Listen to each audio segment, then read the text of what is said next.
Hey, look at that. I'm going to walk around the long way. You're going to do the long way? Well, at least Yeah. it's not raining as bad as it was last time. It's not raining as bad, but Wait, we're sitting you're here, good. huh? You're good. Are you going to? I'm Okay. going to sit over here. It's all right.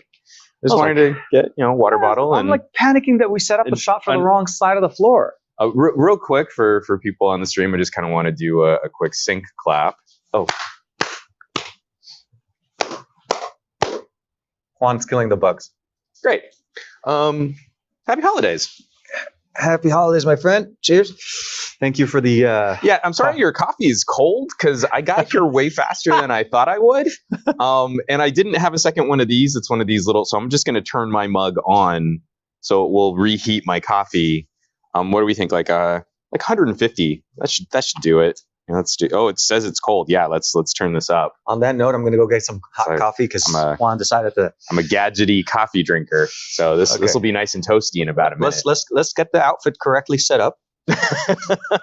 We're doing way better. I feel we need to make this a yearly tradition that whenever we get rain, we jet out and do a podcast. Because we didn't cancel it. I was gonna call you this morning. I'm like, hey, you know what? It's raining, and then I'm like, no. And I was like, I just realized I buried the mic.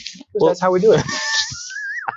That'll sound great. Yeah, for everybody on the audio side. Apologies for folks listening to the audio version. Hey, that looks great. Much better. All right. It's like we know what we're doing. So everybody, welcome to another episode of the Best of Our Week, where TK and I, Juan Carlos Bagnell and TK Bay, we talk about the best tech of our week, and we're catching up from Media Tech. Well, I mean, yeah, we got to do a live stream at Qualcomm. I did it. Yeah, you were on location for Qualcomm. Yeah, using this guy. We took, we've got a lot to talk about with because I'm finally back up to speed on the Pro 9 also. Oh, good. But we took a week off for Thanksgiving. I think I kind of needed it. Same. There was a lot of things going on, guys. I mean, seriously, it was for me about a week and a half worth of travel. Came back and family and a whole bunch of it was a lot. So we hit each other up on during the day. It's like, hey, do we want to try to do it? Because we were obviously going to do it on Thursday night. Yeah. Families and stuff like that. And then Friday. Friday we came back slow. Yeah. I was still working off food coma from Thursday. Yeah, we had an early dinner. We tried doing it early so we can maybe go for a walk. That never worked. No. I made, in my opinion, at least, the best pecan bars I've ever made in my life. Nice. Pecan pie. That's like... So to me, the pecan pies, it was a thing that I started back when I was in early 20s, and I really love it. So I always love it during the holidays, since it's always around on the holidays. That's my brother's go-to. Yeah. He'll fight you on making the pecan pie. Oh, I was like, my wife and Omar are like, no, you guys will not touch this. This is I gave some away and I regretted it. So hopefully we'll make another one for around Christmas a little bit, because now I'm getting requests. But the best way to describe it is the combination of butter cookies and pecan. The crust is more consistent with a butter cookie consistency. Oh man! So there's definitely a lot of butter in there. We need to do the Great Techie Bake Off. Oh my! I bring dessert and you bring the ramen. Right? It'll be good. Oh, man. So good. Just get that going. Because I'm a terrible baker. Because I like to improv, and man, you can't do that when you bake. No. So for me, it's more about soups and stews and side dishes. I'm really good at making absolutely. No, absolutely. And I feel between the two of us, we could make a decent spread. One of these streams will be not like a meal basically. Yeah, and we'll have Josh come in and bring some low carb options, dude. Protein based. We'll put Josh in charge of the protein. I'll do the sides, and I'll do the dessert. Bam! There we go. Meal done. Plan. We just Great Techie Bake Off. We'll hit up Josh later on, and we'll see what we can do. So yes, it's been a week, and we're finally back, and tech is slowly starting to come up. There's a few things going on in the news. Talk again from Techtober to now. It's just been some slight ebbs and flows, but it's still been pretty high activity the entire time. Oh no, absolutely. I'm backlogged on things I need to do. Honestly, it's just sad. I'm trying to push things like the Surface headphones. I pushed out the video for those because I've had them for about a month almost.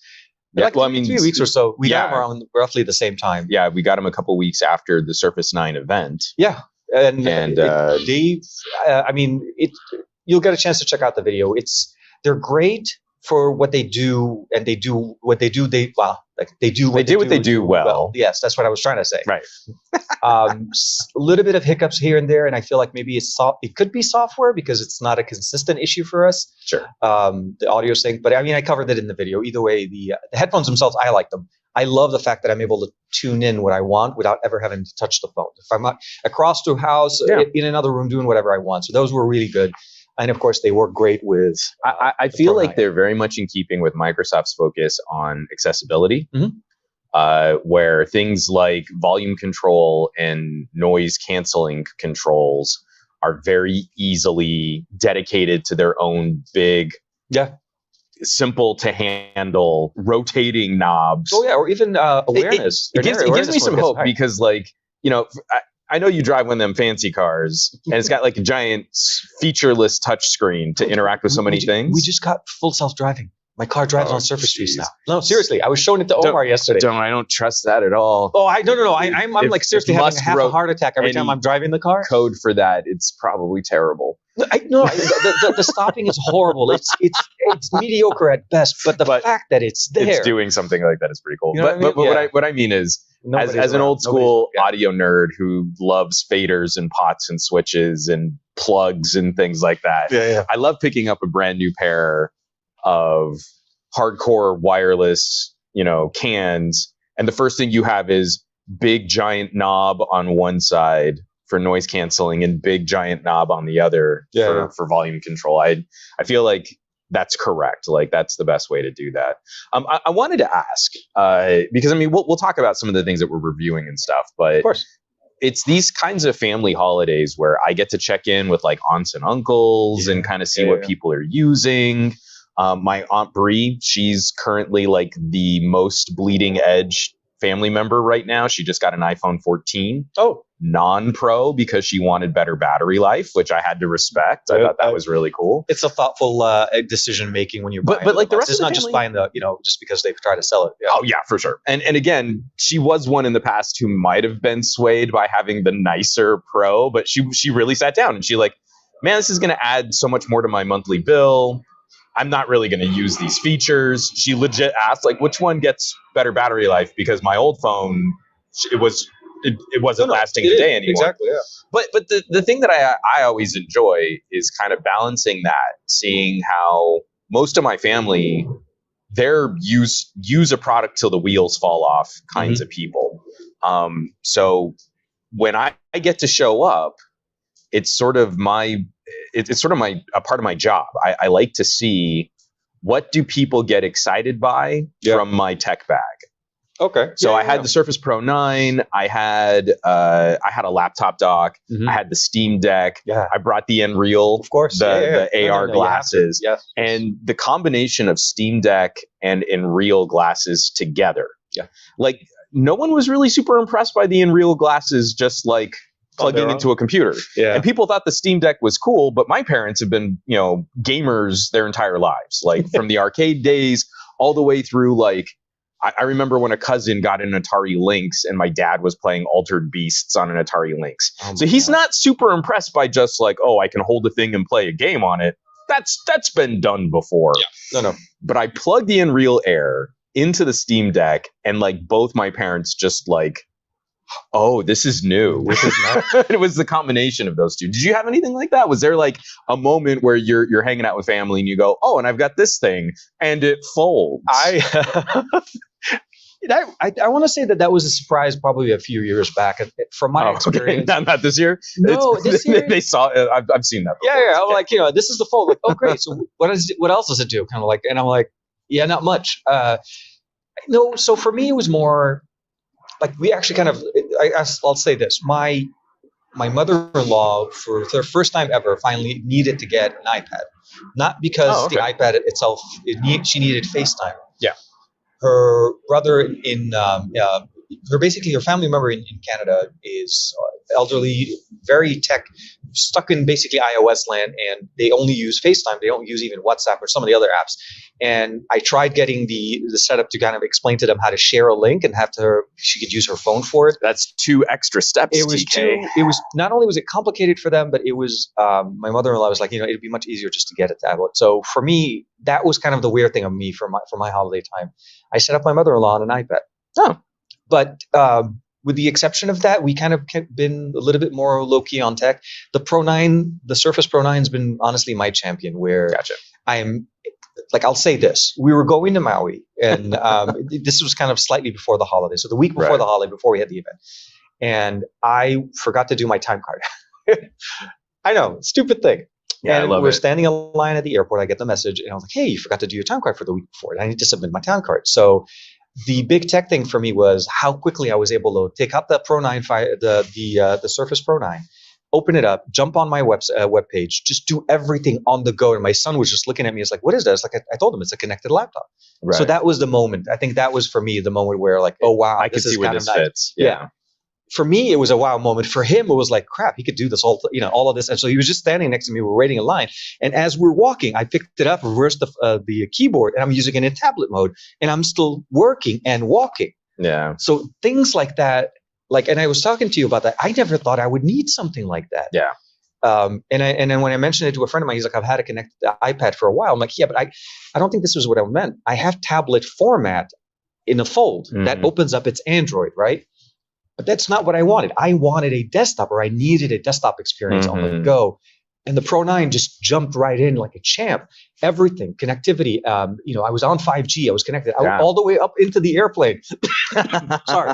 Airplane's taken off, and he's like holding it out the window. I've still got signal. No, seriously. I was on the whole time connected. So for me, although it wasn't a family member, I got oh my God, this is something I've been missing. Okay, so in full disclosure, I got an early review unit. We both got early review units. They were retail packaged, but they were like obviously the first fresh off the line. Press. Yeah, exactly. Like mine had a battery issue, and if you catch my Surface unboxing, when I go to plug it in to try and charge it, just to get it to boot up, it acts funny. Oh, okay. And unfortunately, that never really sorted itself out.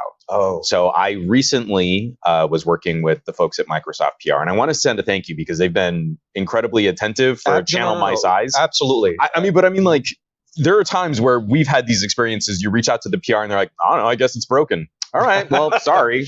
And you're like, well, but do you want me to talk about your broken product, or do you want me to really review the thing the way it's supposed to be used? Exactly. And Microsoft PR could not have been more attentive. I think they understood my reluctance to talk about it because this is a new enough product. I don't want to misrepresent what it does well. Yeah. Because there's so much discussion about all the compromises you need to make. Oh, it's Windows on ARM. That means you can't run legacy software from Windows 95. But I don't think that's x86 software. It's 16-bit software that people need, and you can't do it. You might as well throw it in the garbage because it's not as powerful as a Core i7, and it's not perfect for the things that I currently do on my gaming laptop. And I think if you are that person, then this is absolutely not only over your head, but not even in the remote ballpark of being in the same field. I'm very appreciative of the fact that they cycled it pretty quick. They made me do the dance of like, well, can you try this? Can you try that? Well, of course. They wanted to get some more data on what was really going wrong. After a point, like, they had me reset it, and then Windows Hello stopped working. And I was like, hey guys, I'm pretty sure this is just a bum tablet. Yeah, I think it's on the downward cycle of end of life. Right. No, and it's only a week old. So I have a new one. It's been running like butter. I mean, once it's right, so it's nice. Good. Yeah. And I gotta say, I mean, from you have more experience on this. I have been very pleasantly surprised by the performance tier, given all the gnashing of teeth. Yeah. So I'm now like kind of a couple weeks behind everyone using the Pro 9. I was expecting like, oh, this is going to feel like a demonstrable step down in power. No. With the exception of a few things where you notice it takes longer to install a program. Yeah. No, that part you'll notice. You like that kind of stuff. You're like, oh, okay, I get it. But I also have like a Surface Laptop Go 2 with a Core i5. That's the one we have, yeah. And if I want to do something like fire up a game, then most of them play better on the Pro 9. So we are in this weird kind of in between power space where the Pro 9 is kind of around, again, depending on what you want to do, it's between like a Core i3 and a Core i5, but battery life is significantly better than on a laptop with a more traditional form factor and a much lower resolution. No, absolutely. And for me, that was the biggest kick. I was explaining, I left LA. We were at LAX in the morning. It was on a full charge. Landed in Maui. We were having to find the local, the car rental wasn't at the airport. It was apparently we rented one from off-site. So all of those things I know could have done from my phone, but it's so much easier to do on the laptop because you open it and it's on and it's full desktop experience, tablet mode. For me, honestly, I've realized what the power of the 8CX or the current generation of what we have. I think the Q3 is what they call it. Yeah, they call it the Q3. It's a variation on the 8CX. Essentially, Gen 3. And Qualcomm basically was showcasing this exact laptop on stage. I mean, it's the crown jewel of Windows on ARM. No, absolutely. So. And we did the live stream, our last live stream. I watched back and I'm like, wow, it looked good. This actually wasn't bad at all. Like by comparison, if I was doing it from a phone. Well, and also just, hey, good on Qualcomm for 5G in a spot with 5G. Oh, yeah, no. So no surprise, obviously. Where they hold the Qualcomm event has good 5G. Yeah, that's a good look for them. 5 years ago, do you remember the McLaren edition? T-Mobile. Okay, so they launched that at this event, right? And they apparently never took the towers down. So T-Mobile has great 5G at the Grand Wailea. Nice. But yeah, I mean, I was sitting in the middle of the hotel. Obviously, it was early in the morning on the Friday. Sorry. And we did the whole live stream on it. The battery went obviously to 50%, as you'd expect. Full screen on for over an hour. Screen, camera, and data connection. Absolutely, And for me, though, on that other day, it lasted me for almost a day and a half of usage, getting on it, checking. Now, yes, I can't play games, but that's not why I want. Oh, I'm playing a lot of games. But it depends on what you want it for. So for me, we installed Steam. We know Steam installs it. So we know Steam launches. I'm just now starting to dig through some of my Epic Games library. I feel this is just behind the practical performance of something like a Steam Deck. And if you're a junkie for classic console games, for indie titles, like it is a monster performer. I think the thing that lets it down as a Windows computer for gaming, it does that thing in almost all PC titles where it tries to play the game at full resolution in that 3:2 aspect ratio. So it's an unconventional aspect ratio at an insanely high resolution. Yeah. And this is a problem I've had with a lot of mid-spec gaming laptops. So I can't even say that this is unique, but if you only try to install and push play game on a very surface level, get it, surface, it's going to be a terrible experience because it doesn't have the horsepower to drive. What is it, 2880 pixel display? Isn't that what the resolution? Yeah. So if you kick it down to 720, there are a bunch of titles that like I was surprised. Like I put in the Game of the Year edition of Arkham Asylum. Arkham Asylum. Okay. That's not a beefy game by today's standards, right? No. It's definitely showing its age a little bit, but I was getting 50 frames per second in 720p. Like, it's actually where most. That's insane. That's faster than it would play on the consoles of its age when it came out. That was a 30 frame per second game back in the day. And here's a little ARM chipset. I mean, the back of it's running a little warm to do that, but it's doing it. Yeah, when we live stream, definitely the back top part of it was running warm. And especially under the hinge, it almost acts like a heat soak. Like a heat soak in there. Yeah. No, the design is, for me, the design was absolutely on point. Yeah. But you're right. Yeah, no, you need to understand, and I want to also kind of... Oh, yeah, we got some comments. No, absolutely. So Farhan's jumping in with it. It says... most of the time, people don't usually compare Windows on ARM to Windows x86. They compare it to Windows, to basically Apple Silicon.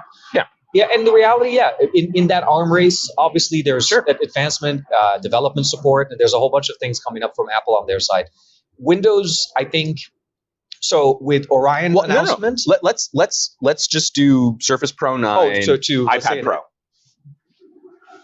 Surface Pro 9. There's an iPad Pro. There's a cellular 5G connected iPad Pro coming out. Yeah. And if you spec them all out, say 256 gigs of storage, a pen, and a keyboard. Yep.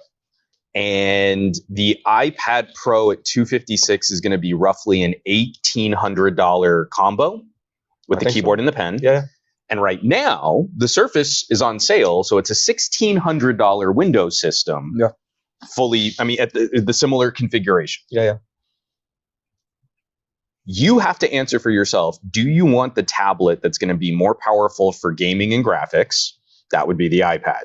Absolutely. Mobile gaming. Do you want mobile gaming and graphics? A full desktop UI with much better support for full office grade productivity software and better support for accessories? Because let me tell you, plugging in a second monitor into the Surface is completely different than plugging another monitor into an iPad. I have a video coming out about that, but yes, keep talking. Spoilers. And it's funny because I think TK and I are on the same brain for potentially making the same video independently of each other. You think he's joking? No. Now that I'm thinking about it, I actually have a feeling he did the exact same video I did. Commentary on that. But I feel like we do better at talking. But we've got to drive this point home because it's not an oranges to oranges comparison. No. If we just say Apple M2 better, okay, that's fine. Horsepower maybe, but functionality. But how you actually put the rubber to the road and how you actually use it, and what kinds of apps and programs you're likely to use, I think it's a fair fight. I don't think you can always say like, well, this has a V12 and this has a V6, so this one is better. And you're like, okay, cool, but that's a V12 in a semi and that's a V6 in a tiny Porsche. So which one really is going to be more fun to drive? You know, like you've got to kind of put those pieces together in a way that makes sense for a specific or a particular kind of workflow. And the second I plugged a monitor, or I plugged the in real air, because that was actually the first thing I did. But that's what it is. The second I did that, and it worked just like Windows always works to do that.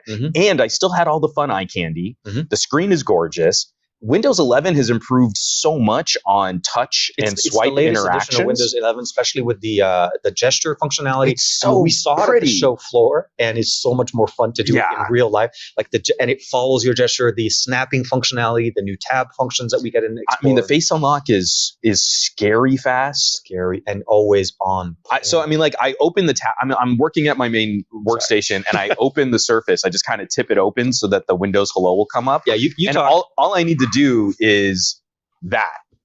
By the way, and it unlocks. No coincidence that they have a Snapdragon computer. So last year when I was at the Snapdragon I'm jealous. I want one of those. They handed these empty ones because they were announcing obviously so my copy is at 145 degrees. Okay, thank you very much. It's really nice. No, it's keeping my hands warm. Fudge. Okay, so what Juan is covering and obviously talking as I was talking the whole time. So this is literally it. You picked it up, whatever. If it's in your backpack, you take it up. It's real pretty. By the time you do this, you're already logged in. Yep. Oops. That's how Hello. Let me take this off. Windows Hello is extremely fast. The keyboard, the new pen, everything's been just spot on. Everything, and then of course you have the kickstand, the 5G modem that we're talking about, the SIM card, and the. That's another thing is how do you get a storage upgrade on an iPad? You don't. You don't. No, because you don't. It blows my mind that this is an ARM-based computer, but Microsoft has still included the ability with a pin tool to pop open, and if you want to put in a 1 terabyte drive, SSD, you want to be able to put in a SIM card, take it out, easy, customize it, eSIM configuration. SIM card, that sounds like old-fashioned technology. Yeah, why would Microsoft use that? Because Apple does it. No, just kidding. No, so literally, I mean, the functions that we get out of it, for me, it's more like a computer. I like that it's more like a computer. It was a computer. I was able to take notes. I was covering the event with it. I was going from one room to the other, never having to worry about where Wi-Fi connectivity is available. Yeah. And which is weird. For some reason, I could never find the password whenever I'm at a conference. Like I know there's a Wi-Fi, you can see it on your phone, but to get the actual password. So I mean, you can run more than like 6 apps at the same time without the whole thing crashing. Window sharing, and then of course all the functions that you normally want to do. This is why I really like. I fell in love with the Pro 9 more after I got it than before when I was excited for the sheer True story existence of it. The audio from the podcast that was done, entirely was on there. The microphones did their job sounded exactly. Really good. The camera was on point. I almost wanted to do this entire live stream from it, but I felt like we don't have enough tripods to be able to set it up. Well, and not only in that, like right now, I feel like your Sony is right on the border, though. If it starts sprinkling again, where your phone's going to get soaked. So keeping it as far as So we're running on the Xperia 5. Xperia 1 Mark. Xperia 1 Mark 4. 1 Mark 4. And for everybody in the chat, I want to say, obviously, welcome to everybody. Gabriella's in there. Farhan, I know, like 20 minutes in. This is the best intro we've ever done. Dan, Grounded Tech is in there. Greg, Simon Dan. Says Hypno. Jimmy Fire Dragon's in there. Well, thanks for tuning in, everybody. Kicking it with us. And of course, Farhan, always appreciate you, man. Thank you very much for hanging out with us. It's super exciting. I'll say this. It's super exciting. And I feel like for me, with the fact that we did the laptop go to, that for me showed me how nimble a Surface could be. Yeah. I took that with me. We went on a family trip as well. It just happened to be the timing where we got them. And with the Pro 9, I had the opportunity to travel to 2 separate events continuously. And although I did bring my desktop, that was purely, not desktop, my desktop grade laptop. I'll say that. My Creator, which we'll talk a little bit about the MSI one. That was mostly for rendering video because I didn't need to create content. But I never had to take it with me. I never had to lug the entire thing. Have you played with Clipchamp? So I played with it as much as I can. I tried creating some social stuff. Doesn't it feel like a little too simple? It's not. I feel like I need more. It feels like a TikTok machine, right? A little bit. But for me, I also feel like clip art does. It's like not clip art. Oh my God, what is it called? And now I'm forgetting the name of it. My editing tool that I use. Can't remember. But for doing like thumbnails and stuff. Oh, for thumbnails, yeah. No, I usually use Photoshop. Oh, okay. I have Photoshop installed, and I also have Affinity just updated to the version 2, so I have to now try that out. Okay, see if Affinity is playing well with the Surface. I like the concept of Clipchamp in there. It was easy, it was simple because we got introduced to it also with the laptop Go 2, and they just did a major update recently. They're tying in a basic level with your that's what I use Microsoft 365 account, and like I get it, and that's fine. I'm still harassing the folks at LumaFusion to make a version of it available on the Amazon App Store. Okay, yeah. Because then I can just buy it again and I can run it on Windows. So no, I don't know that that's going to happen anytime soon. So the way I got LumaFusion to work on my Surface Pro 9 is by using Dex. Yeah. So Dex on PC works. So I was super excited because I know like, how do I get it? You turned one computer into another computer. I just turned one computer into another. Yeah, and so I was like, will Dex on PC work? I was like, oh my God. I installed. I'm like, oh crap, it does work. You get mouse, keyboard configuration, all the functions that you normally get with Dex on PC because again, it's a PC, right? You know, not a tablet running iOS. Mac OS, not Mac OS. Sorry, iOS on iPad OS. iPad OS, which essentially is iOS for tablets. So long story short, you know what's really cool? Yeah, is spending less than $1,800 and having a calculator app built in. Like you don't have to go looking for a calculator. You don't have to go to the App Store and download the calculator app. But I like to look for. I like looking for needless, utilities and features that should just be included at launch, right? So I spent $200 less and I got a calculator app. And you get a better, in my experience at least, you get a better user experience. So everything on this works. I know I keep championing like it's the best thing since sliced bread. Well, again, this is an important step for, I don't want you to get us wrong. It's not like, the thing is, I just had to reply to another person in my YouTube comments who was feigning shock that I had nice things to say about the Moto Edge Plus. I just recently wrote up, I didn't shoot a full video, but I wrote up just some revised camera experiences because the Moto... like a crazy sale. Well, it was $499. Yeah. The 512 gig version of the phone. I mean, this is one of the most powerful pocket computers of the year. Yeah. And it's, neck and neck with a bunch of mid-rangers. But again, someone just like, you really recommend this thing? And you're like, yeah. My answer would have been, are you ready for this? Why wouldn't you? But again, it's like you've got to constantly, and I'm not saying of anyone in the comments, because if you're watching a podcast like ours, then you're smarter than the average bear. You have excellent taste in podcasts, and you're probably a really sexy individual who members of whatever gender or preference that you like probably like you too. And we appreciate you liking and subscribing to the channel. Those are the kind of people who do things like subscribe and smash bell icons. Always. Obviously. Always. No, I appreciate it. But again, it's like I've got to spoon feed people this whole idea of compartmentalization. Barry Johnson's in there. Hey, Barry. And Barry Johnson is a very attractive man. But how you doing? When you pick up the Surface Pro 9, I'm having that same feeling that I had with the Steam Deck. Yeah. This is a practical, usable first step of the conversation. Absolutely. I feel Windows on ARM in the past has been treated like a public beta. Mm-hmm. I've been here for it because I'm a nerd who likes to use his phones to replace laptops. Yeah. But your recommendation is very tempered by that.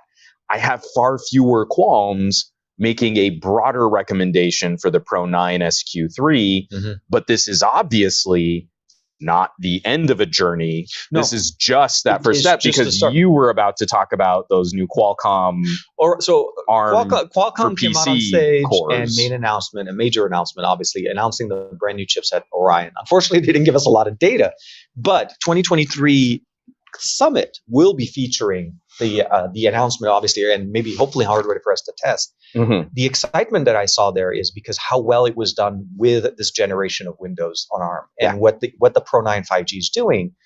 And by the way, we're calling it by different names, but the reality is the same one. The Pro 9 5G is the model we have. Yeah. There is a standard Pro 9 that's a standard Intel model. But it's not a 5G connected. The 5G is the mobile. There's the traditional Surface Pro 9 with a Core i5 and a Core i7. Yeah, those are the two. And then there's the SQ3, which is just their 5G. Which, for me, honestly, for a small portable laptop, I'm kind of absolutely digging. Yeah. And so for me, I can seriously recommend for productivity, what I usually put in is, obviously I'm not producing video off of it, but if I want to, I can technically. I can jump in on LumaFusion and produce a video and render it on a mobile device. So it's a Windows on ARM with an Android on ARM. LumaFusion, well, the last update kind of like, it broke my projects. Yeah, so sucks, I was talking about this when we were at like MediaTek. I launched and I'm like, okay, this is cool.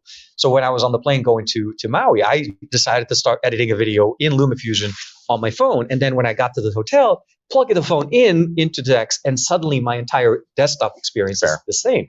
That's one of the few things I feel like Samsung did well. And then I think Ready For is also doing very similarly.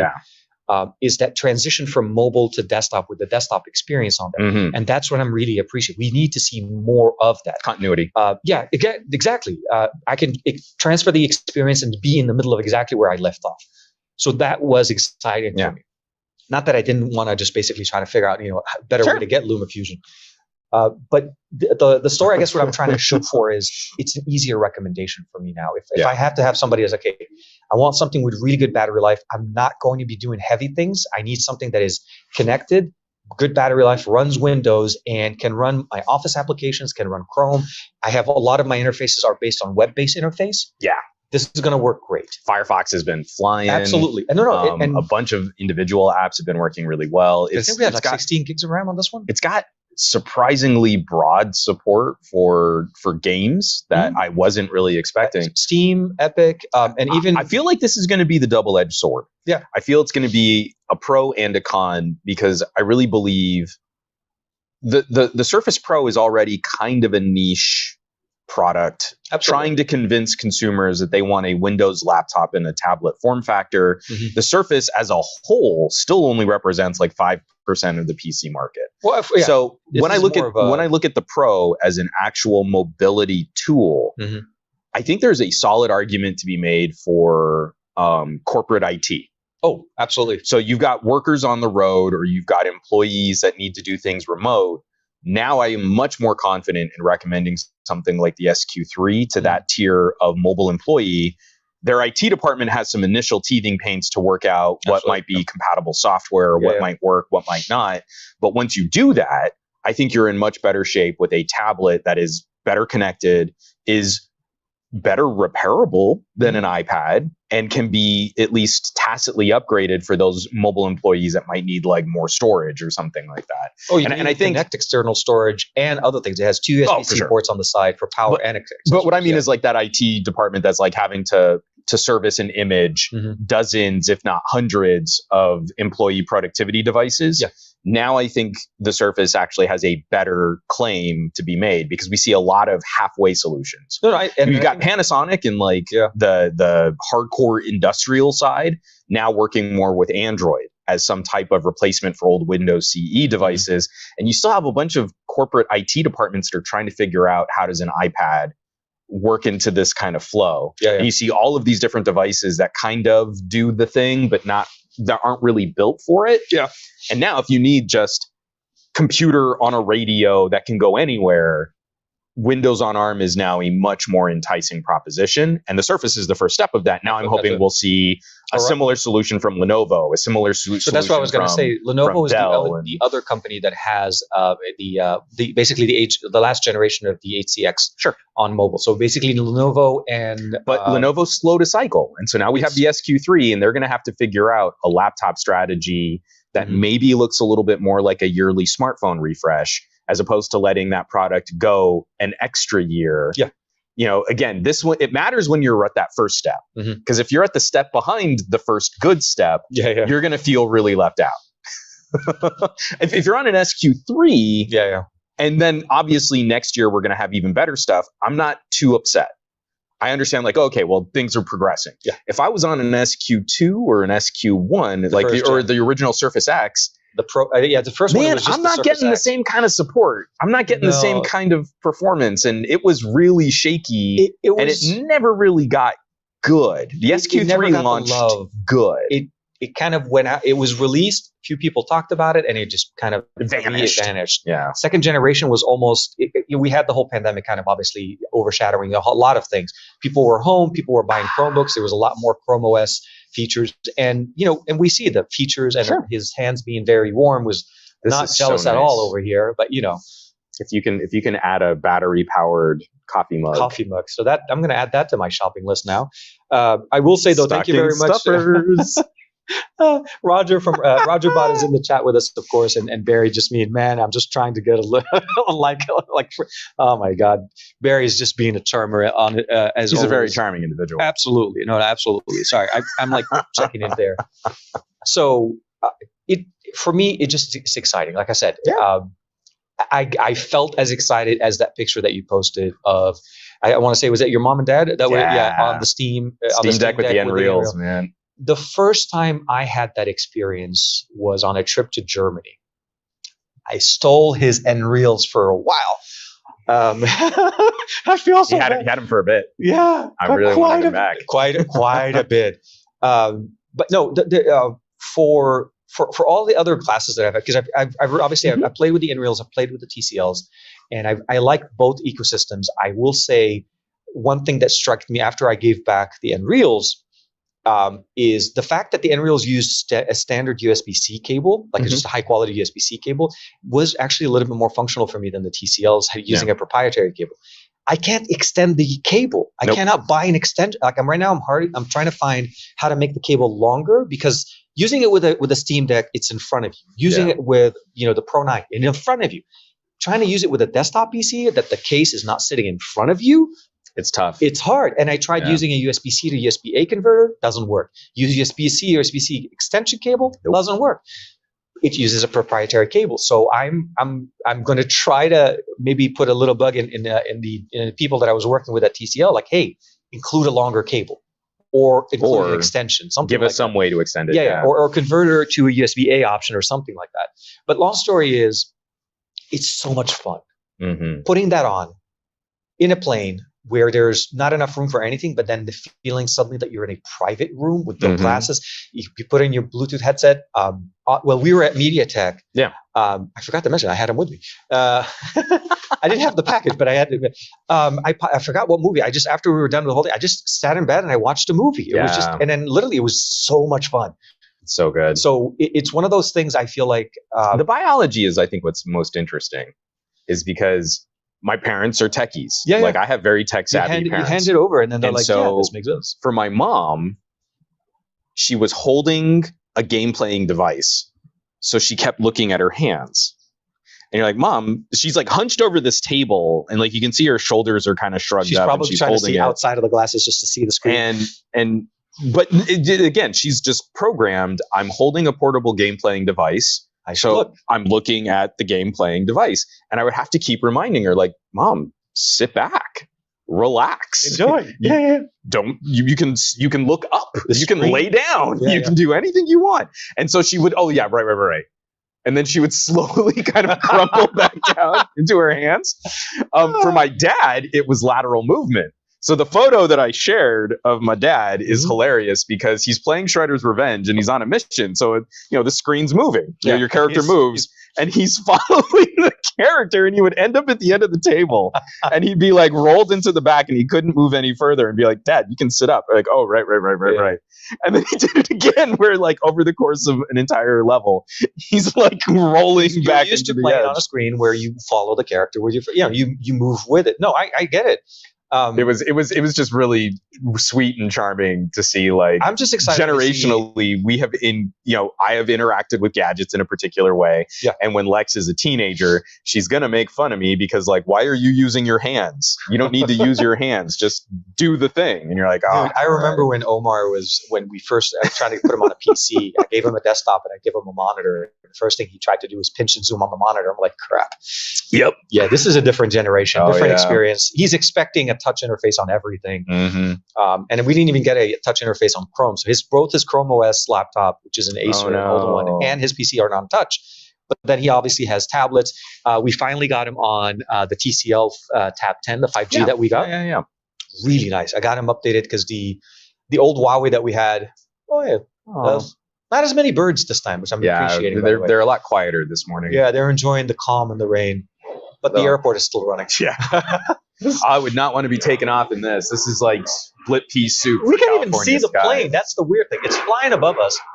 Let me just tell you, as this plane flies over and you can't hear anything reasonably anyway, California drivers in the rain. Oh my God. Holy crap, are they scary? It's not only rain, but also fresh rain. Oof. And what I mean by this, where it hasn't rained for a while. Yeah. And the first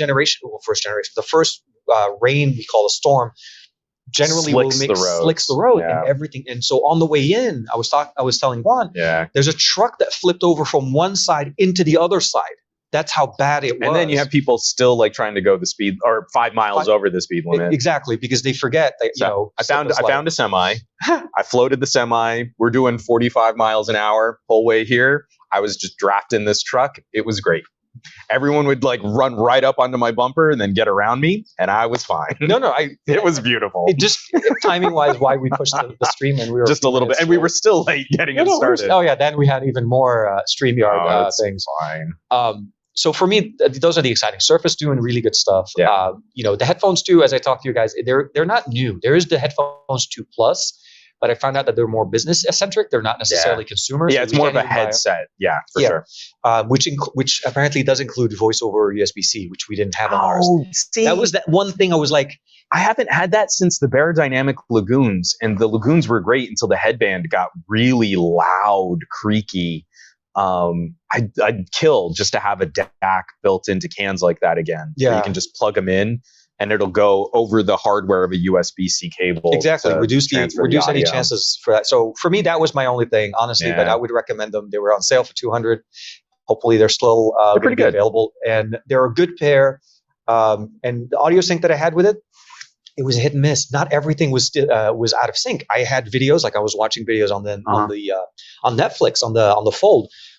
It worked fine, but then other times I'm watching on YouTube and it's like, what am I watching? Like the audio just doesn't way off. So the worst one for me was Plex. I was streaming something off of my Plex, and it was like almost a tangible 3/4 of a second. Yeah. Between action on screen and then audio coming to my ear. So I ended up turning that into just a movie podcast. because like I can't sit here and watch this. But Well, speaking of that's been the worst one. movies and podcasts, I saw your tweet this morning. You're gearing up for a holiday special. Yeah. A holiday special. Yes. I saw yesterday. I think was it. Well, I gotta take that back. So obviously, we all know that Die Hard is a Christmas movie. It's not only a Christmas movie; it's one of the best holiday films ever made. Absolutely, absolutely. And I say this in total genuine appreciation for John McClane would approve. Hashtag Yippee-ki-yay. Yippee, mother lovers. Mr. Falcon. Mr. Falcon. But I wanted to kind of touch base a little bit. I know we're running about 44 minutes in there. I'm not. Yeah, no, it's not that I don't. I think we're we just have hanging out today. Oh no, absolutely. and we are in a almost secluded area. There's very few people because of it's raining. It typically brings a lot quieter environments. Again, typically you guys remember the lawnmower and the clippers that we were here last time. And the guy was like right up there. We had guys scraping muck with a shovel, and he's gone now. So that's right. Been way quieter. Was there earlier. Yeah, no. So I talked to you earlier this week about. So I finally switched out of the Fold. I was using the Fold for quite some time, and I had struggled. You were having some frustrations with the Fold in some very, I want to say in some very unconventional ways. Like core functionality didn't seem to be as much of an issue. The Fold this year just weirdly set up. Like it felt like a stepchild more so than a flagship. And I know it's not supposed to be a competitor to the S22 Ultra. I came to the Fold from the S22 Ultra, right? Mm-hmm. So when I'm comparing Samsung to Samsung ecosystem, it felt like such a step down, at least at launch. Things did get better. I'm not going to try to knock it down, like make it sound like it's the worst thing ever. But like at the beginning, we didn't have ultra capacity, T-Mobile ultra capacity support. It wouldn't even show up. Processing power is throttled through the roof. It's an 8 Plus Gen 1, more powerful than the 8 Gen 1 that I have on the S22 Ultra. It should have better, and it should have better sustained performance. Absolutely, but consistently underperforming what the S22 Ultra does, purely because Samsung decided you are. Well, I think it was because they got so many criticisms about the Fold 3's battery life. Deservedly. Well, I mean, but you get to partially their problem and partially the SoC they were running at the same time. For sure. But the concern that I had with it is they were so scared of what happened before that they no longer even allow us at $1,800 to manage how we want to run our phone. Yeah. Even when I had it plugged in to power, and I read, and not that again, benchmarks are not the performance reference. The reason why I'm saying this is at Qualcomm, I was trying to run some benchmarks with the 8 Plus Gen 1 with the 8 Gen 2. I was sitting in a benchmarking session, and I wanted to see what the performance is. And unfortunately, that was the only 8 Plus Gen 1 I had. Everything else I had was prior generation. And you're like, that's not a good representation. And it was such a bad representation. It made Samsung look really bad. It should make Samsung look really bad because Samsung didn't They did it to themselves. Yeah, no, absolutely. Well. So there were those little hiccups in there. And then at some point after a while, also, I will say nothing against foldables. I like foldables. Obviously, I use them. I find the Find N from last year from Oppo's the openingless feature where you're able to close the entire thing so much better because over time, so much dust gets in there. Yeah. If you use it as a daily driver, you don't think you have any dust or lint in your pocket. Well, I bet that you have this device, you'll know exactly how much you have. Yeah, all of that goes in. I get super tweaky about how I'm constantly wiping the screens on my Duo. Yeah, and for me, it gets even worse because we have a screen protector there that I'm constantly rubbing against. And now I started to see some dust kind of building up at the edges. So all of that kind of made me angsty. And I've been using the Pixel 7 Pro as my second device. I had my work SIM card. But on Monday, I think I decided to just do the flip. So I took out my SIM card. I'm no longer using the Z Fold 4. I'm on the Pixel 7 Pro. And the only reason why we're not filming on it right now is because of a technicality thing. Yeah, just for audio. It has nothing to do with it. Yeah, when it comes to audio, Sony. Yeah, no, when it comes to audio, the Xperia 1 Mark IV is the gold standard right now, if not any Xperia, seriously. Sure. And the Xperia 5 is out as well. So the long story is I finally switched over and it's been so nice. Yeah. It's another step. Again, I soapbox on this a lot, so I'm not going to go too deep. If you want, I'll make a standalone video on it. I'm so over benchmarks. The Pixel 7 Pro handles real life stuff. Oh my God. Better than most of the phones that launched at the beginning of this year. Yeah. And the phones that I think handle workloads better than the Pixel 7 Pro do so at the expense of thermals and battery. No, absolutely. And I've been like so happy. So I've been happy with the 7 Pro since. Phone. It's not a good computer. It's a better phone. It's a better phone. It works perfectly. I love the integration with services with Google. The speech to text on this is so fast. The cameras are better. Oh, way better. No, absolutely. Everything on, especially with the telephoto lens, it built on everything I liked about the 6 Pro and took it to the next level. Connectivity is also fixed on this as well. So much better radio connections. Bluetooth, no issues at all for me. Connection. I had my Bluetooth has been a little tweaky. So for me, on the Pros, on the headphones too, I would leave it on the wireless charger, the Pixel wireless charger from last year, and I would literally go across the house. Oh, that's good. Audio was like crystal clear, no issues at all. But my one caveat to that, and it's the thing that I think is fair to sort of criticize at how diversified our landscape is now. No, I will get to that. So I've got some really good headphones that are aptX adaptive. Nope, because you're on sensor. So then I've purposely paired some LDACs. Yeah. And I've got two pairs of a pair of earbuds and a pair of cans that I really like over LDAC, and they don't like the Pixel. So my Bluetooth range, you can clearly hear when it's dropping to a lower quality. For me, the reason I think I got the range is because I was on SBC. Oh, okay. You remember that? So the headphones do support AAC, aptX, and SBC, and I think for the most part I was running SBC. So I got range, and the audio range for days there. Yeah, no, and that was the thing. I think for me, and battery for days too. I love the battery. It's a lower power. But I honestly, like, for when I really want to listen to music, I plug in my Volt. But like, I have the option. That's the kind of conversation you got to get into where you can really highlight the deficiencies of the Pixel 7 Pro, and you're like, I have to balance my level of use against the intended audience for the Pixel 7 Pro. Yeah. And I feel like the people who are likely to pick up a Pixel 7 Pro might be inclined to pick up some Pixel Buds, and that's been great. So I don't feel like that's, again, I'm pointing out. Not that I'm trying to make it sound like it's a sponsored thing.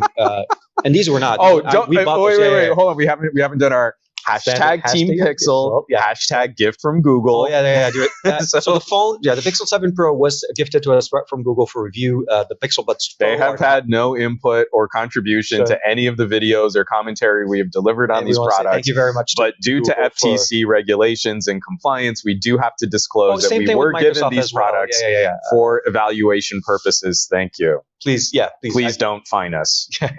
Please don't sue us like Google got sued for the Pixel 4X. But thank you very much for both Google and Microsoft for allowing us to have these conversations on a rainy day on a really cold bench that's made out of concrete. I feel like the FTC needs to go a little further. In all seriousness, I feel like the FTC, if you get something under embargo for evaluation purposes, even if no money Golden Lobby is in there as well. Has been exchanged, I feel like there needs to also be a disclosure because influence is also a currency. So we need to have a disclaimer saying, hey, I was given this in an early fashion to provide commentary on this product direct from the manufacturer, and there is a financial benefit to getting products early on social media. And if you would like to write your congressman to maybe step on the FTC a little bit, I would wholeheartedly support that, even though I would be one of the people that would have to comply with that regulation. Oh my God, yeah. I'll explain. So I'll say this. If someone gets a product early, they make more money. And I feel like that has a tangible effect on the kind of commentary some companies get away with. So no, I think for us with the Pixel, we were a little bit late to the game, but we were still part of the somewhat of a not early crowd. But we were like first wave. I mean, there were a couple people who bought the phone and got it before we did. Yeah, we signed embargoes. I don't know if we should say this. We signed embargoes and got the phone after the embargo. So. Yeah, it's shipping. Unfortunately, this time was a little bit more complicated, mixed up a little bit. But what I would probably say is it has been, for me, the most refreshing Pixel to date. Yeah. Like prior to that, honestly, was the Pixel 4 XL. Pixel 4 XL, and I'm feeling very similar to that. Yeah, very similar. I can't take my SIM card out of it. And to be honest, I was using it, but it was more of a second phone. And in full disclosure, neither of us have been paid to say nice things about the Pixel 4 XL. No, absolutely. Yeah, we just both really liked that phone. Of a generational improvement upgrade. Although the Pixel 4 XL did not have a fingerprint sensor, the experience with Soli and the experience with the overall performance of that phone, I I seriously had a hard time taking my SIM card out of it, because every time I considered taking the SIM card out, I would put it back in as soon as I'm done with the other phone, because I wanted to go back to more of a outside of my fanboy love for LG. I think it's been the Pixel 4 and now the Sony Xperia 1 Mark IV that have kept my SIM card the longest. Outside of like, no, absolutely. I mean, I ran almost 3 years with the LG V60. Did you get the update on the 1 Mark IV yet? Oh no, they just pushed out a 400 megabyte update on it. Oh well, that's not Android 13. No, this week on Sony January. Watch.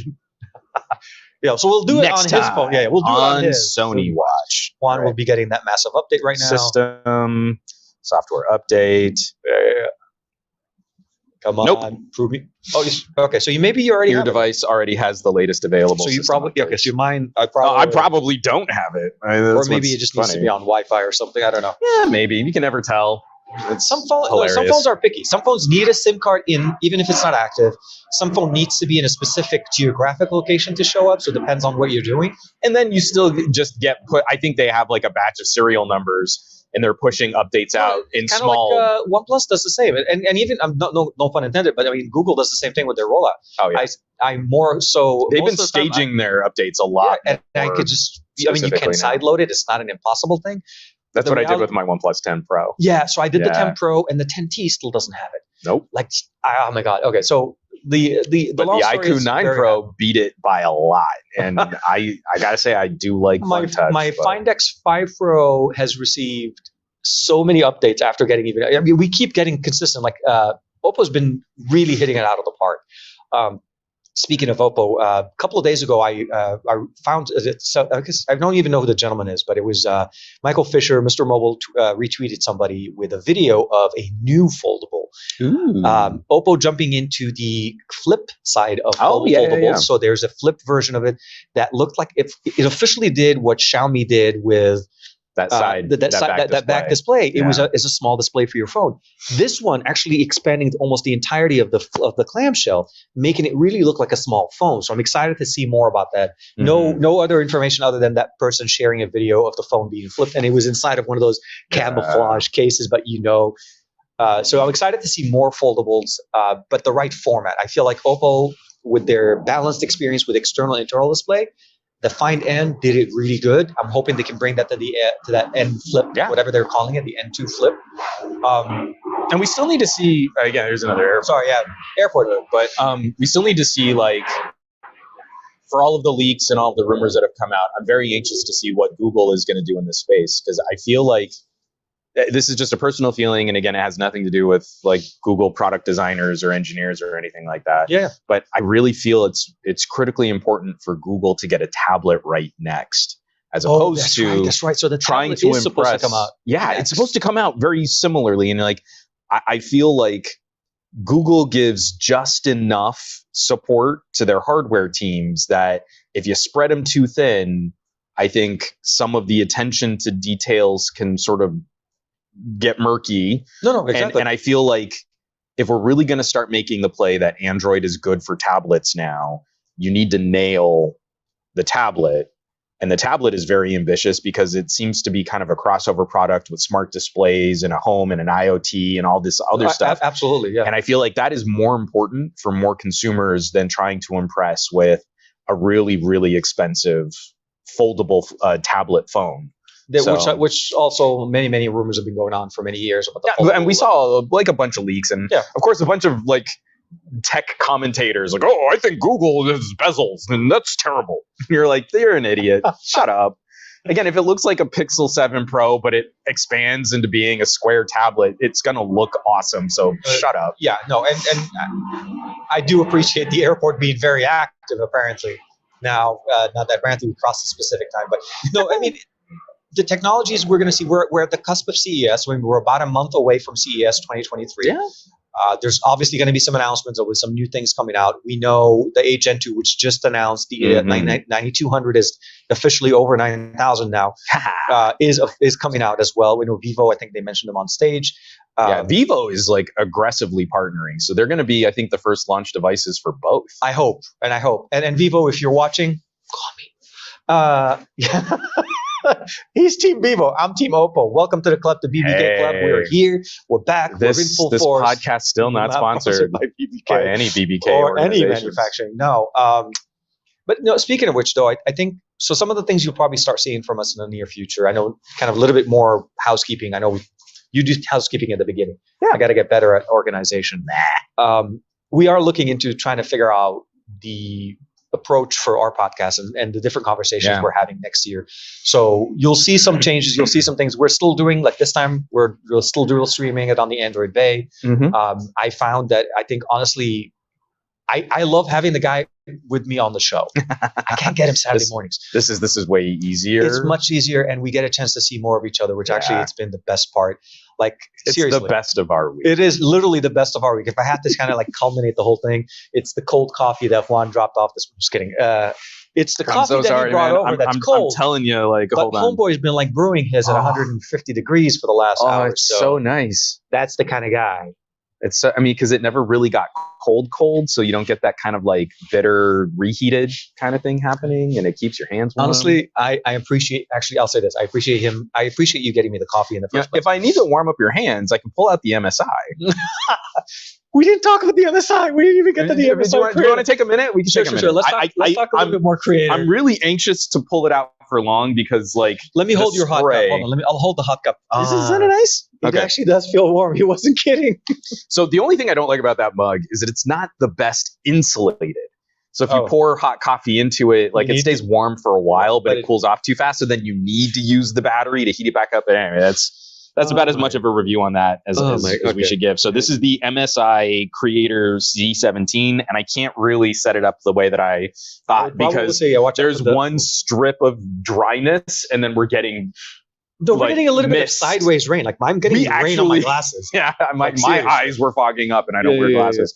So this is a Core i9 with an RTX 3080, all in a super sleek shell, 17-inch. Nice. Flipping beautiful 16 by 10, 2560 resolution, 165 hertz refresh rate, liquidy smooth display. I mean, it is, the Surface Pro 9 looks good. This is a creative. Insane. This is a production. And this is MSI's like nicest of the nice for the Creator line. Full MSRP is like just shy of $6,000. But it's when you easily said found 165, 3080, but it's easily found online for like 45. Oh, I can imagine. So what they list at that MSRP is very aspirational. Yeah, I know. But yeah, it's a gorgeous 17-inch full. I can't really open it up and stuff, so I'm just going to do the Vanna White, like kind of hand holding it here.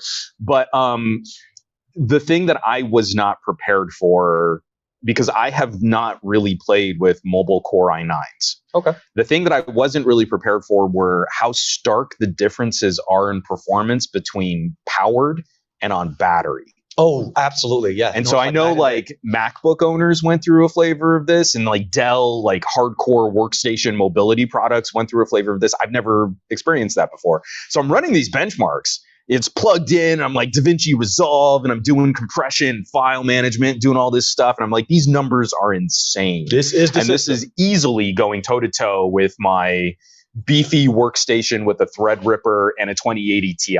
Yeah. So generationally, you always know like the mobile graphics chips aren't exactly the same. Yeah, it's separate. The naming may be the same or similar, but they always feel like a generation back. It's because it's thermals, and it's also the die shrink on it. It's actually a smaller physical footprint than what you typically get. But I understand. Yeah. So I'm playing silly things too. Like obviously, I fire up like Control and really turn up all of the ray tracing and everything. Like that's awesome. So I'm playing Tetris Effect, and I'm playing Tetris Effect because this is like one of the first times at full resolution, without any fancy like DLSS or because it's Tetris Effect. Oh, I know. But Tetris Effect is a surprisingly beefy game for being Tetris. Yeah. So at full resolution, it's pinned at 165 hertz. Nice. And you're like, that's beautiful. Oh, I need to go do something, but let me just pause my game and I'm going to move the laptop over to the living room. And I unplug the cable and it instantly drops Tetris Effect to 30 frames. It's dark. Not even. It is like, It's a completely Like you went to- different machine. You went to basic Tetris. You lost the effect. Right. I went to Nintendo Tetris. Not Super Nintendo DS Tetris. at this point. Yeah. So again, this is a mobile desktop, right? It's a desktop replacement This class. is not something I would want to lug on a show floor in my backpack. Oops, sorry. Right? Audio, appreciate. No. It's exactly why I felt like the Pro 9 5G made Yes. sense. It's already getting missed on it, so I'm going to put it back in the backpack. No, absolutely. I mean, we're talking form factors. Both of these are still thinner than some of the other laptops you see. Sorry, we're like showing it to the wrong side. This is how thin it is, right? And if I take the keyboard out, it's even thinner. I take these type of experiences with me when I travel. Mine is an Acer. He's using the MSI. And then what I'm saying is, although I don't take the Acer with me as I walk around, the Pro 9 does the job, and that's really where it is. You get these type of experiences, but it is dependent on power. It absolutely is. Not only that, battery life for me on my Acer is crap. Yeah, it's I pretty tried bad. editing a video on the trip to Berlin when I was going for Xiaomi. I didn't even get an hour. Nope. And that was like, okay, I guess I'm not editing a video anymore. I don't remember the exact numbers. I'm going to have a video out. Whoops. Oh, no, that's good. Yeah. I'm going to have a video out breaking down some of my performance testing, but I was rendering a video in DaVinci Resolve, and I want to say it was something like a 15 to 20% performance drop unplugging it. Yeah. And I think the render time was, I don't remember the exact numbers. I want to say it was something like the render time took about 10 minutes to produce a 4K video, and that dropped to the battery like 20%.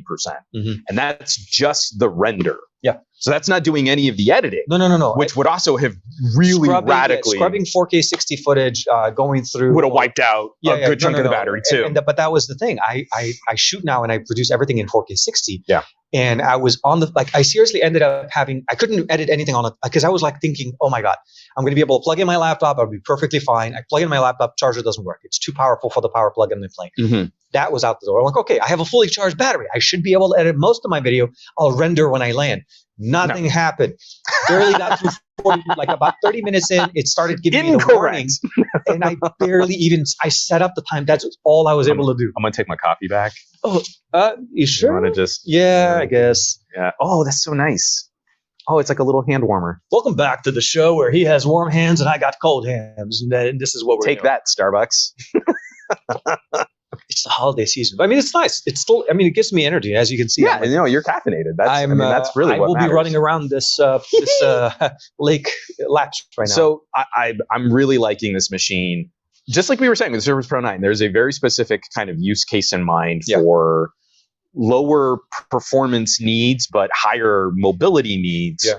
This is, like in my backpack right now are almost bookended products. Mm-hmm. So like when I was really hosting with Newegg a lot, we would go out, I would go out and host, I would have a producer and often a producer and a camera guy just to kind of help. We would usually run a team of 3. Yeah, when we were at CES that one time together. And then we would have 2 guys in the hotel room just cutting as much video as they could. So like I need a crew like that. Trish would have a crew, I would have a crew, and then there would be 2 editors, and we would just keep feeding those 2 editors as much content as we could. Absolutely. So when I was at Pocket Now, I would regularly have to go to a Samsung Unpacked and cut the video on the floor of the Samsung Unpacked. Like it would take too long to get the footage back to an Airbnb and edit it there. Absolutely. Because we were going up against guys that had gotten pre-briefs. Because Samsung was feuding with Pocket Now while I was there, and Samsung PR was being really douchey about it. So I would sit there and I would have to edit on the floor of the event while they're trying to like kick me out, but they wouldn't give us any other access. So there's a laptop in my head that makes sense for editing video on the show floor. Then there's a laptop that makes way more sense if people are bringing you footage to like a press room or a hotel room. Yeah. And then there's a laptop where it's just like you've got all of this office and productivity stuff that needs to happen anywhere you have a cell phone radio. Yep. And each of these are very distinctly different kinds of solutions. And like not one would be an absolutely terrible solution for the other. It's like trying to replace to the right. You're right. It has to be deployed to the right one person, of these, to the right tech. Yeah. And I think that's the biggest thing to keep in mind. Of what like when you were talking about deploying a Surface Pro 9 to, let's say, like a business experience where people need to be mobile. Like think about insurance adjusters. Absolutely. Yeah, no. Hey, man, we got a claim. There's a car accident on the side of the road. I need someone to come out. Exactly. Like, bam, would you rather have a tablet with a tablet OS, or would you rather have a PC that you normally would be working on when you're back at the office anyways? Yep. So to me, those are the experiences that really kind of, it's the center of the conversation when you were thinking about PC. It's not just what does it do when the plane is flying over you. I don't know if you can hear it as loudly as we can, but it's distracting to us. It's so loud. Because it goes right over us. Yeah. It hurts my ability to put words into sentences. So apologies for some of the... Because you're fighting with the plane. The plane doesn't even know it's in a conversation. So for me, at the end, it's really more about gauging what you need and what you need to do with it, and then the right tool for the right experience. Yeah. At the same experience that Juan was going through. It doesn't. The Surface Pro 9 doesn't play games. Yeah. I mean, I can't play Call of Duty on it. Yeah, it doesn't. It doesn't. No. To me, it doesn't work. It's like running. For me, I feel like the purpose. It's a purposely built machine. It's a purposely built machine for what it does. And I feel like I'm excited. I'm hoping, I'll say this, I'm hoping that Orion does bring better development support and better conversations from, I mean, even more so Adobe. The only thing I need from Orion, and this is silly because it's not on Qualcomm, the only thing I need from Orion is for developers to start taking ARM more seriously. So that's exactly, no, exactly. Have you tried Resolve? Doesn't even know. Okay, so no. I'm serious. Like, every part of Resolve technically works, except it can't see an Adreno GPU. It doesn't know what an Adreno is, but it installs, it checks, it verifies the installation, and it completes the installation process, which means somewhere on that tablet is a functioning build of DaVinci Resolve, except it can't find a way to put out video because it doesn't know the GPU. It doesn't, and there's not enough people trying to run Resolve on an Adreno for DaVinci. Well, it's the limitation. For them to care about just adding the support for that GPU. But the fact they've finally done it with the M2. That's what I was going to say. They finally at least showed that they're showing some interest in mobile. But if they got ahead of it, they would be a huge step. I mean, like, DaVinci Resolve would be the ARM video editing solution, but it's so early. I understand why they're not committing a ton of resources to it. But if they did, that would be a huge play.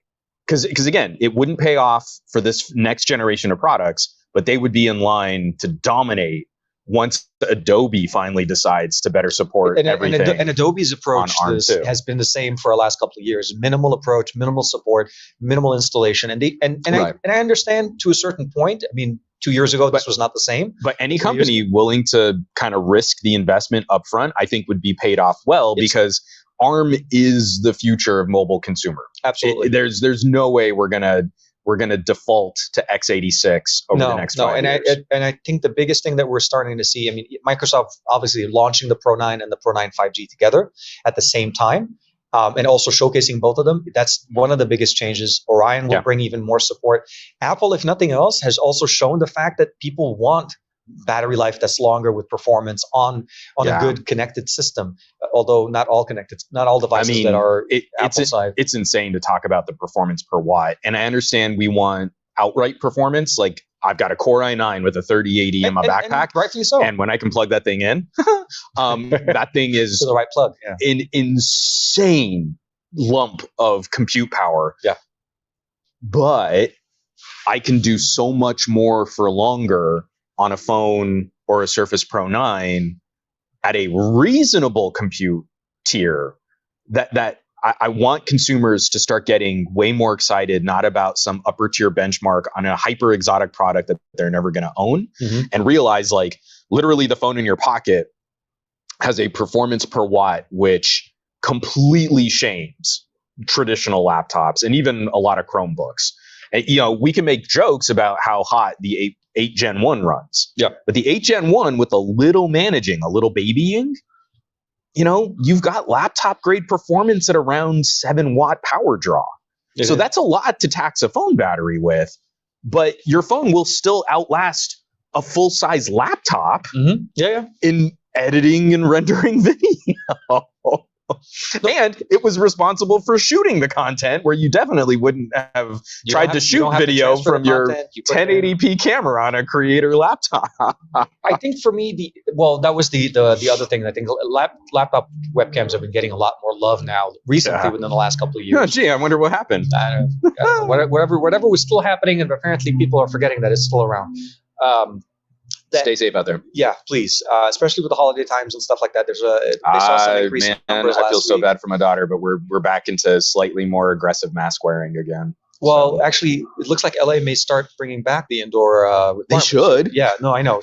Our numbers are going back up, and unfortunately, that means death to a lot of sick people. So we'll talk a little bit more about the day job. We'll save that for another podcast. That's another podcast. But I will say this. I'm happy that we were able to do this in person. I'm glad that we for sure, man. We didn't scrap it or try to do online more so. Every once in a while, I like to see this guy's face and just hang out with him a little bit, outside of just being, work. Like, we live a little bit further away, but, with traffic and rain, we still made it. We'll try again to do it next year for another in-person stream. Yeah, we got to wait until it rains. Really we'll good. do a rainy day, massively rainy day podcast. And I just want to put this out there for anyone who's kind of stuck with us, because we know that the signal here isn't great. We're trying to do. This is also why I've been kind of awkwardly moving back and forth. I don't know if it'll work, but we're going to try and do a video re-upload. So I'm shooting just some 1080p video from another phone so that maybe we can stitch it all together. I haven't even checked if it's still recording. We're going to try to see if we're doing the wrap up. Let me just make sure it's still recording. So the goal of what we're trying to do is our mics obviously record audio on them, and the camera's going to be. My butt is so cold. 720. We're getting old. But we're shooting it as a separate video, and we're going to try to see if we can edit it and put it up, and hopefully it'll be a cleaner video for everybody to watch tomorrow. So it'll be basically a Saturday morning re-upload of this, and we'll just make this version of it unlisted, so that way you guys could see what it would look like. As far as just better, because we've realized that every time we come here, something doesn't work. It's either audio connectivity, and I wish T-Mobile would just add better towers. But with that being said, we'll keep you guys posted on how things are going to be going for the next few shows. Obviously, the next few shows should be pretty normal. But I meant to say the next few shows. Coming into next year, you might see something a little different. So we'll see what we can. It'll still be both of our faces. I mean, it's not gonna. We're not changing that part. But at the end of the day, I would say, hope you guys are doing well. Thank you very much for hanging out with us. I know we were hitting about 30 or so at one point. I was checking in on it. And I wasn't engaging a lot in the comments. I'm sorry. As you can imagine, it is really cold. Roger and Dan, it's that cold. We don't typically get this weather here. LA, this is... My blood has thinned. Yeah. It's like, I need to go get a hot cup of... No, just kidding. I will be... We'll be perfectly fine with my seat warmers when I get back into my car. But thank you for everybody, for Farhan, for Greg, for Simon Says Hypno, for everybody, Barry, everybody just taking their time and spending it with us. Yeah. Let us know in the comments if you like this timeline, Friday mornings over Thursday evenings, whichever works for you best, because that helps us as well. And look forward for the video. We'll post it up tomorrow morning. And I actually want to talk to Juan about that video he's working on, because apparently we may be talking about the same thing again. We just I think that's fine. I think more people need to hear it. Yeah, no, well, you will. And hopefully you'll be able to get a chance to see set content very soon. From both of us and our families into yours, we hope you're in the swing of some happy holiday times. Absolutely. And that you're safe and you're warm and you're well fed. Yeah. And that hopefully you're getting to use some of this cool techery stuff to kind of spend some time with people who care about you. Because that's the coolest thing about all of this is we can talk about performance in the abstract, but really, the reason why we get so excited about this stuff is because we get to tell stories and share experiences with the people we care about. Exactly. So from all of our families to yours, happy holidays. Stay tuned for some fun videos coming up and some more live streams. And whether or not maybe we should try and do like a Christmas movie watch along or something like that. No, that's why I was actually kind of queuing it up before. We should try and do we need everybody come hang out. Yeah, we'll just watch a movie, kick it, and have a good time. Yeah, no, absolutely. And then we'll see you guys again, hopefully on Monday, obviously with the SGGQA, and then another Best of Our Week / Android Bay next week. So take care, everybody. I'm actually going to go off camera now to go turn it off. Yeah, we'll both awkwardly walk around. I checked the camera, but now we might as well just shut it off. Yeah. So anyway, bye. Bye, everybody. Stay safe. We'll see you soon. Bye. Okay, so bye.